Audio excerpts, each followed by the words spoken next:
আওয়ামী লীগ সরকারের সময় রাজনৈতিক প্রতিহিংসার শিকার হয়ে চাকরিচ্যুত ১,০০০-এরও বেশি পুলিশ সদস্যকে চাকরিতে পুনর্বহালের দাবিতে অবস্থান কর্মসূচি পালন করছেন ভুক্তভোগী পুলিশ সদস্যরা। দুপুরে জাতীয় প্রেস ক্লাবের সামনে ভিকটিম পুলিশ পরিবারের ব্যানারে এই কর্মসূচি অনুষ্ঠিত হয়। এ সময় চাকরিচ্যুত পুলিশ সদস্যরা অভিযোগ করেন, বিগত সরকারের সময় সুনির্দিষ্ট কোনো অপরাধ বা বিভাগীয় তদন্ত ছাড়াই তাদের রাজনৈতিক উদ্দেশ্যে চাকরিচ্যুত ও বাধ্যতামূলক অবসরে পাঠানো হয়। স্বরাষ্ট্র মন্ত্রণালয় থেকে পুনর্বহালের পক্ষে ইতিবাচক আদেশ ও পুলিশ সদর দপ্তরের সুপারিশ থাকলেও তা এখনও বাস্তবায়িত হয়নি বলে জানান তারা। আমরা বিগত সরকারের আমলে যারা অন্যায়ভাবে চাকরিচ্যুত হয়েছি একটা কমিশন গঠন করা হয়েছিল।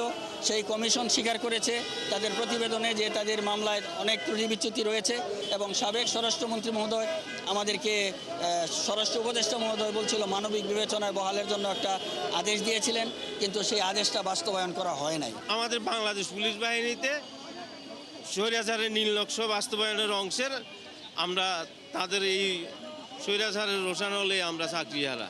আমরা নুন আনতে পান্তা ঘুরাচ্ছে, আমাদের বাচ্চাকে ভালো মতো লেখাপড়া করাতে পারতেছি না।